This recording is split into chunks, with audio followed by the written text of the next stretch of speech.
Well, David Cameron, the aforementioned David Cameron, has said he supports same-sex marriage because he believes that marriage brings advantages to society as a whole. He plans to launch a consultation on gay marriage in March. Here in Scotland, a recent consultation on this received over 50,000 responses. And tomorrow the Equality Network is lobbying the Scottish Parliament to crack on with changing the law. But the Archbishop of York, the second most powerful man in the Church of England, says it's not the role of the state to say what marriage is. So should gay couples have the right to marry? It's something which is causing huge arguments and debate, of course, in the Church of Scotland. We asked the Church of Scotland to send a representative here to the big questions this morning, but they didn't think it in their interests to do so.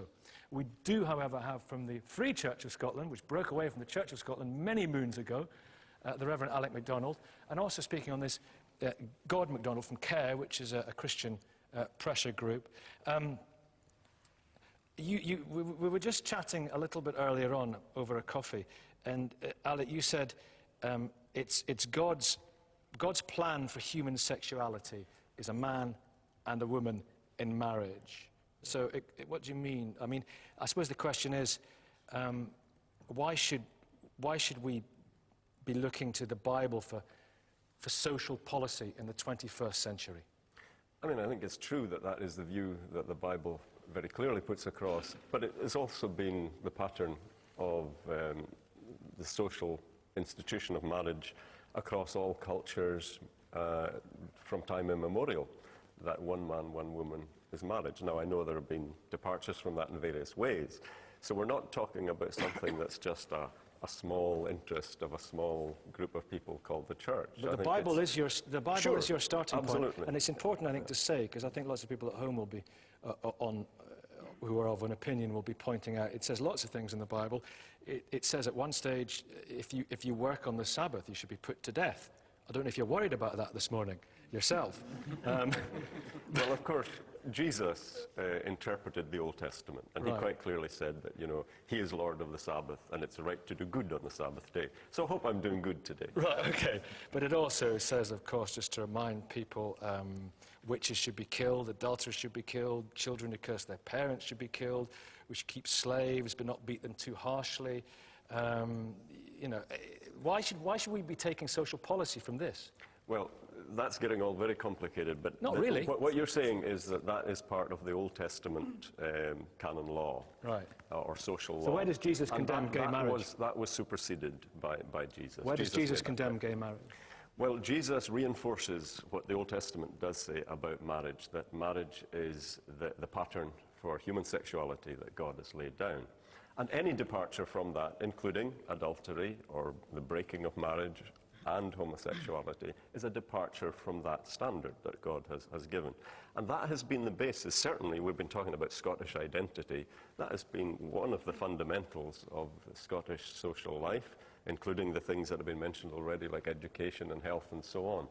And I think it's a huge social experiment in social engineering. What's the worst thing that can happen? What's going to happen?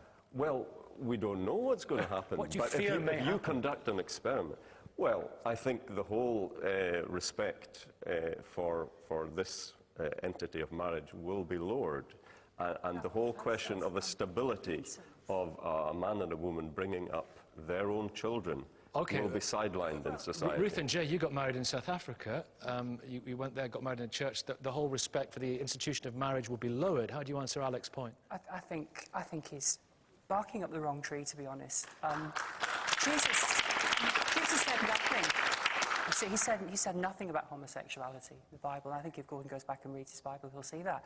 Is Gordon advocating that divorced couples should be forced to remarry because Jesus was against divorce, and he came out against the Old Testament view that divorce was okay? You know, the whole concept of marriage has evolved over the years. It predates the Christian religion. Lots of different views on marriage have abounded throughout the ages. One of the arguments that people will put is that civil partnership is marriage in every sense. In all, you don't think so? That's not good enough, no? No.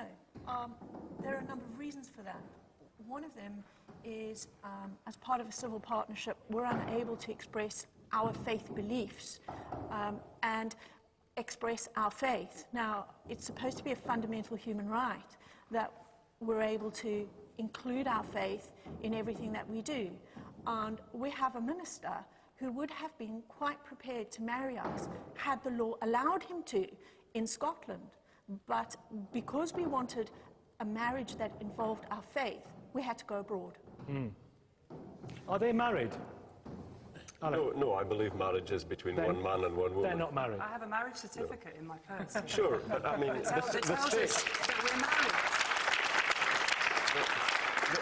the state can decide to do anything it wants. Are they married, Gordon? Well, they're not married because marriage is defined by God, and God defines marriage as being between a man and a woman, No, he so doesn't. they're not married. God doesn't define He does, marriage at all. he does defines it in actually. seven different In ways Genesis in the Bible. chapter 2, he defines it. Tom French. The point here is that Gordon and his church are entitled to their view, and no one is trying to impose same-sex marriage on any religious group. What we're saying is that we agree with the majority of Scots who want to see same-sex couples having the same right to get married civilly, and for those religious bodies that want to conduct same-sex marriages to be able to. And what I would challenge Gordon, what I would challenge Gordon on is that Gordon, please let me speak. Hang on a minute. I know you think it will be imposed. Let Tom just finish his point. What I would challenge Gordon on is, do you respect the religious freedom of those faith groups like the Quakers, the Unitarians, who want to be able to conduct same-sex marriages, but currently, for no good reason, banned from doing so? Gordon? It will be imposed, Nicky, and it will be imposed because there is already a legal precedent set in the Liddell case which says that she is a public authority, and that will apply to ministers of religion as well. And so, as the European Court of Human Rights changes its understanding, which is what the Equality Network have been I don't arguing understand your reference particularly on the point about religious freedom. Because marriage has been defined. Wait, Tom's point is... No, don't worry about it. It's a codicil. The main point is, he said that certain religious organisations want to carry this out. Tom's question is, do you respect their religious right to do so? Well, I respect everybody's freedom of religion, but the issue is that the issue is that freedom of religion has to be proportionate, and the disproportionate effect on other churches of legalising this outweighs the effect for the small majority. David, a minute. Ruth. He's missing the point entirely. If a Catholic priest or a Jewish rabbi was taken to court for refusing to marry a Catholic person and a Jewish person on grounds of their faith, it would be thrown out. We know it would be a joke because simply that expectation is not there. In the same way that I would certainly not seek to approach somebody who was distinctly opposed to same-sex marriage to want to marry me. It's just a fundamental misnomer. And I respect and recognise your right not only to say that you're opposed to it and to say it as vehemently as you wish, I also recognise your right to refuse to practice that. Do you recognise the right of the registrar who has a conscientious objection to marrying two people of the same sex? Because the law in this country does not recognise that right. And so Christians will be forced out of their jobs, whether it's as civil registrars or as teachers in the public sector, because they disagree with it. Allow me to answer that. If those who are part of the policy making took a very careful look at how that is being dealt with across the world, and in the country that I got married in... Well, we're talking about Britain, and we're talking about case law in Britain. I'm now asking you to remember that policymakers have to look out with where these situations have arisen before. And in a country like South Africa, where it remains a huge debate, a person can register as formally opposed to same-sex marriage, and they are legally registered as not required to do so. You respect that right to oppose. This is the point. John, there were some hands up, actually. John, I'll come to you in just a second, if I may. I know you're a practicing Catholic, so it'll be interesting to get your perspective. Yes, sir, we'll go to you first, if we may. Yeah. What saddens me about Gordon's argument is the lack of the use of the word love. For me, marriage is about one thing, it's about love. I've got children. And if one of my children was gay and wanted to get married, I would love her no less than the other. And people like you create a world where we create differences that shouldn't exist between us. It's about love. Not true. That is an argument. That is what is put forward to silence our argument. I love my children. I love people who I know who are homosexual in that sense. Some of your best friends? As a Christian, I love everybody. The point is, marriage is not just about love. Marriage is about forming a new unit in society. It's about providing a context for raising children. Marriage is a lot more than that. It's about more than just a context, Gordon, for raising children, though some people would argue. John Haldane, the Pope, only very recently said gay marriage undermines the future of humanity. Are you with His Holiness on that one? Well, actually, I didn't want to speak about this from a religious point of view, because I'm more interested in the question of the nature of marriage as we have it as a society. Well, what do you think about what the Pope said? Yeah, if I can address that and then move to the other thing. Yeah, I mean, look, clearly, it's absolutely clear what the Roman Catholic Church's view on this matter is. So there's no great surprise the Pope would express himself. They're strong words, aren't they? Well, clearly what he has in mind is the idea that the institution of marriage, as he understands it, is the principal means through which generations are produced and through which society is sustained and so on. So he's got an understanding of what constitutes, as it were, in this larger sense, the human family, at which marriage is absolutely central to that. But could I just move this largely, because I don't think this is a larger issue than just what religious people think. I mean, that's been put straight off. So we live in a pluralist society, and clearly there's a diversity of positions and interests and so on.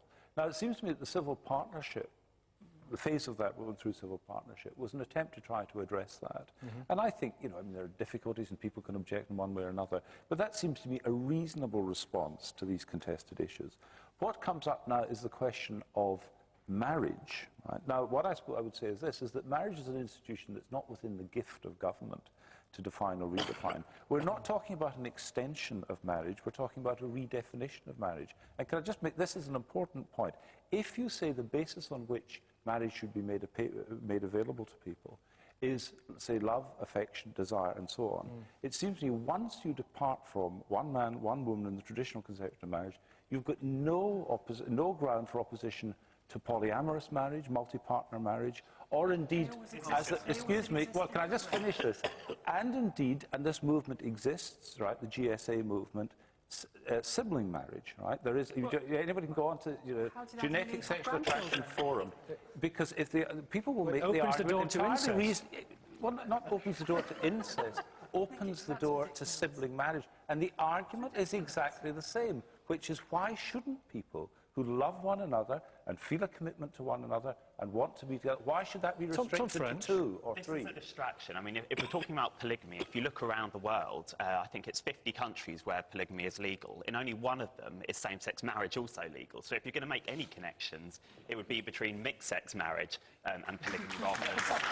But John's point, just to reiterate his first point, it's not down to the state to define what is and isn't marriage. I don't think anyone owns the definition of marriage, and that's why we're saying those religious groups that don't want to conduct same-sex marriages should be able not to. But the key issue here is that the majority of Scots, 61% in the recent Scottish Social Attitude Survey, say that they do agree with same-sex marriage. And most people, like Alex Salmond, who wants Scotland to be a progressive beacon, agree that lesbian, gay, bisexual and transgender people should have equal rights under the law. John Sentamu said that it's, on this point about it's not down to the state, he feels that the hand of dictatorship coming in, the Archbishop of York, he says it's a matter of tradition and history, you can't change it overnight, that's the sort of thing that dictators do. He also said that he's all for and supported civil partnerships because that encourages friendship. I would question that, because the groups that are opposing this are the same groups that oppose civil partnership, that oppose the repeal of Section 28. Someone's behind you. I think it's, when I hear John Sentamu say these things, and Mario Conti and our friend over there, I actually feel embarrassed to be a Christian. I really do, because the Bible defines 7 forms of marriage, including polygamy. I mean, how did Adam and Eve have grandchildren? No, marriage is something that evolves. It's a cultural thing within society, and it needs to evolve to reflect the traditions of society as the Bible reflected the traditions that were current in those days. No, but perhaps in a more recent context, let's bring it into a more recent context. I grew up in a country where black and white people were forbidden from getting married. And the argument was that if we allowed black and white people to get married, if we allowed mixed marriage, and it was not only black and white people, it was blacks or Indians, blacks or mixed race people were allowed to get married, it would cause such social deterioration in the country. Now, what I've actually seen in the country that I was born in, when those laws were done away with, that country has socially flourished, despite the other problems that it has that are a knock-on effect from the original laws. Huge social problems, yeah. Yes. Yeah. But that aspect has flourished. Yes, that relationships. Part of the Rainbow Nation. Absolutely, yeah. absolutely. So, Alec, what about that? I mean, you hear the objections, and you hear the argument that this would, in fact, contrary to what you're saying, this would, in fact, bolster, strengthen, and celebrate the institution of marriage. Well, I think it would undoubtedly change it. But the point I want to take up from the last point that's made is that what's happened in South Africa is perfectly right, because, of course, it's in line with the Universal Declaration of Human Rights. Which includes gay marriage. No, it doesn't. It says men and women of age, without limitation due to race, nationality, or religion, have the right to marry. Now, if it had meant that there would be same-sex marriage, it would have included without limitation of sex or sexuality. But it has not done that. Now, I think that if there is to be a change in this, it's to be done universally, that it should be done through the Universal Declaration of Human Rights. Across the world? Across the world. Because that's the basis that has always been recognised as a universal definition of marriage. David, that's unlikely to happen then, isn't it? It's probably unlikely to happen.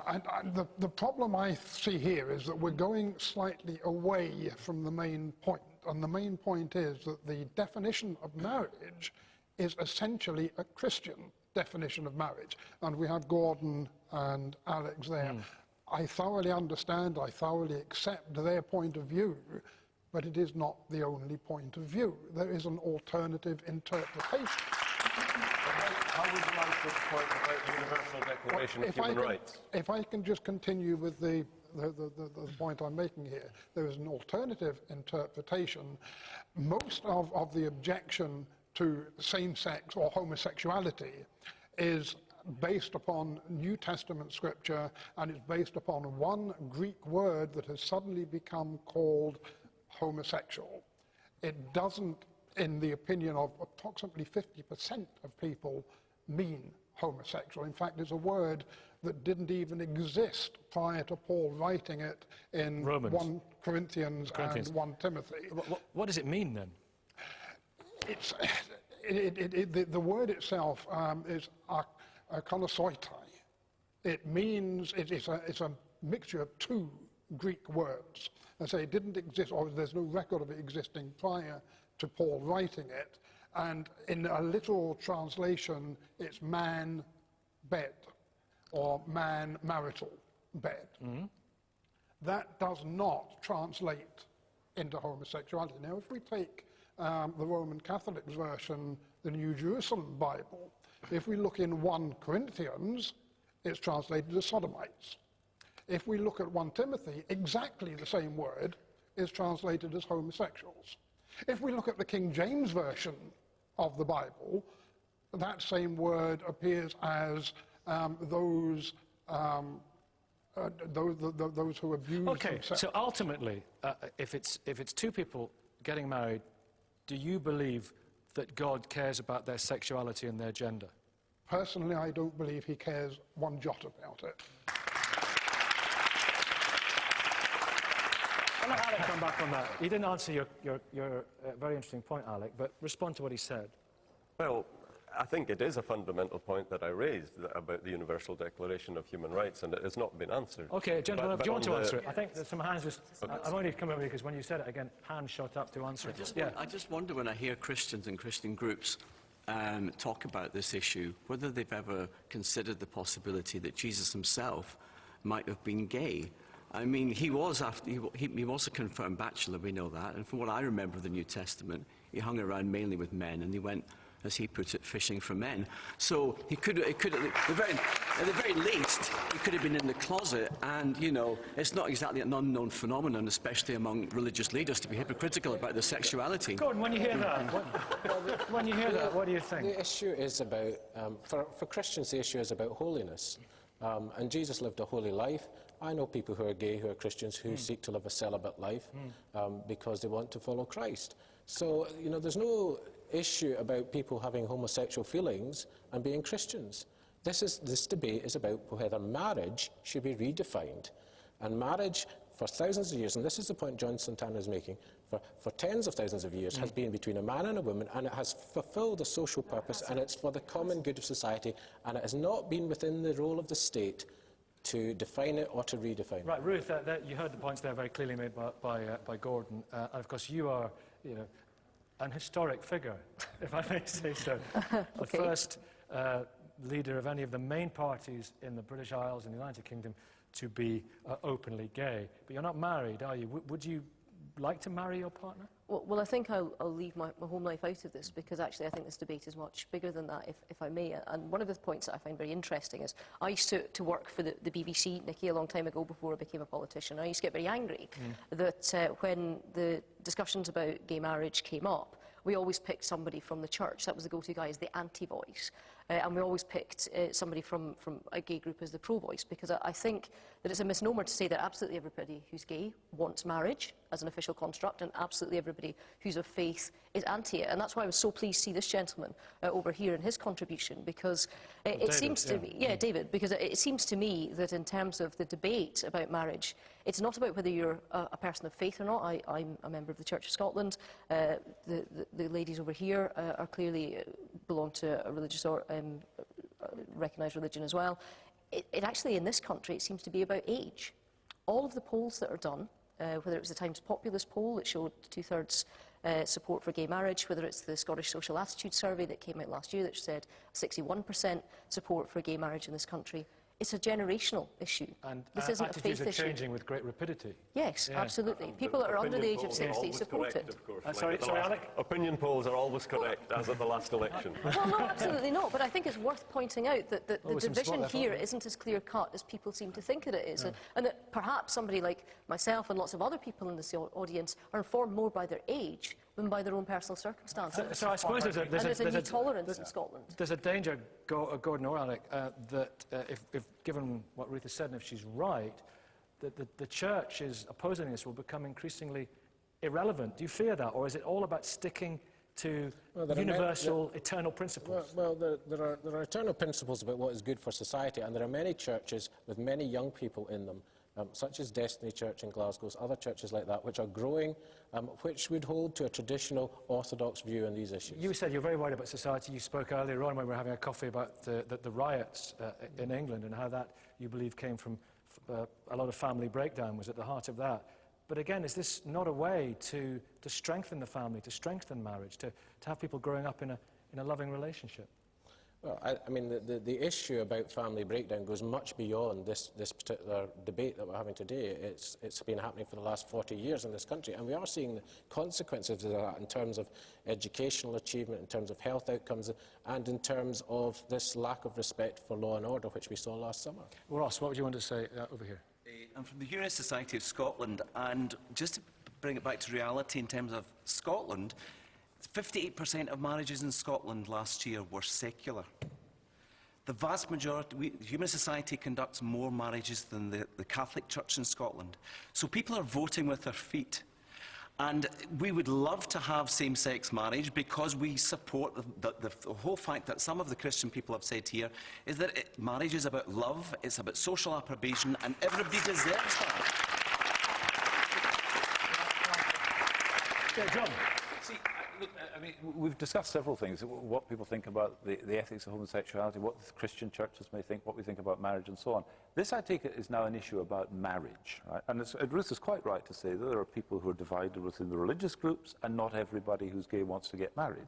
So if the question is a question about marriage, then it seems to me what we've clearly got to try to do is negotiate some way through here, right? Now, it's very clear that there are religious groups that have very distinctive and particular views about this. There is one possibility that it's not so far been discussed, which is effectively for the state to withdraw itself to some extent from the institution of marriage. To say we're going to have a form of association that's available there, whether it's called civil partnership and so on, that could be available We're to running out of time. Tom, would that be good enough for you? No, it wouldn't. You want absolute equality, do you? There's a broader principle here, which is equality under the law. Lesbian, gay, bisexual and transgender citizens in Scotland deserve equality under the law. The same law should apply to them. No, we don't. It's a separate institution. It's not. I've just made the point that I cannot, under the Universal Declaration of Human Rights, practice my faith in terms of my marriage because it's not equal. What do you think about that? Tom, the point is here that if like with Producing children. well, So what about my father-in-law's marital just got remarried. He's not going to produce any children with his new wife. It's not just about. It's not just about. But between a man and a woman, which is where it started, if you go all the way back. It's not where it started. Yes, It's not where it started. No, Genesis outlines We're out seven of time. times Thank of you all marriage. very much indeed for watching. Please join us next week from Southampton. Right, goodbye from everyone here. Thank you very much for watching. Have a good Sunday.